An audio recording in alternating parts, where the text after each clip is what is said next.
అసెంబ్లీలో పెడతామంటున్నారు. అసెంబ్లీలో 650 పేజీల రిపోర్టు పెట్టండి, చీల్చి చెండాడతాం, నిజాలు ప్రజల ముందు పెడతాం, వాస్తవాలను నిగ్గుదిల్చే విధంగా అన్ని విషయాలను కూడా శాసనసభ వేదికగా ఈ ప్రభుత్వాన్ని నిలదీస్తాం.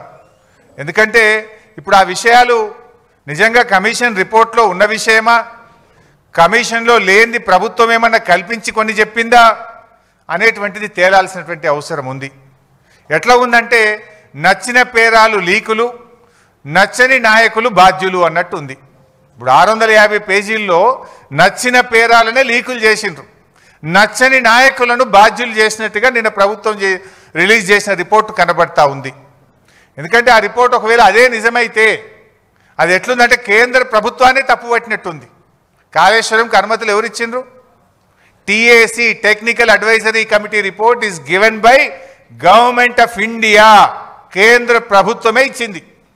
ఒకవేళ ఆ రిపోర్ట్ నిజమే అయితే కేంద్ర ప్రభుత్వాన్ని తప్పుపట్టినట్టు, అన్ని అనుమతులు ఇచ్చిన సెంట్రల్ వాటర్ కమిషన్ను తప్పుపట్టినట్టు, ఇంజనీర్లను తప్పుపట్టినట్టు, రిటైర్డ్ ఇంజనీర్లను తప్పుపట్టినట్టు, బ్యూరోక్రాట్లను తప్పుపట్టినట్టు.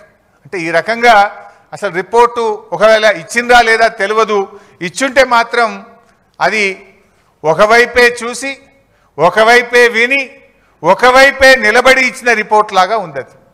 అది వాస్తవం ఏందనేది 650 పేజీల రిపోర్ట్ బయటకు వస్తే కానీ తెలియదు.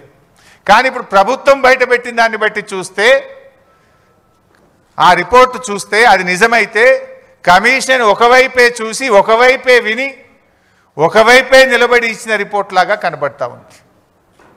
ఎందుకంటే ఆ రిపోర్ట్ పూర్తిగా ట్రాష్, బేస్లెస్ ఎలిగేషన్స్.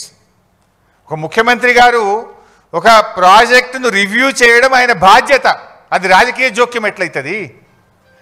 రివ్యూ చేయడము, త్వరితగతిన ప్రాజెక్టును పూర్తి చేయడము, ప్రజలకు త్వరితగతిన నీళ్ళు ఇవ్వడం అనేది ఒక బాధ్యతాయుతమైన ప్రభుత్వం చేసే పని.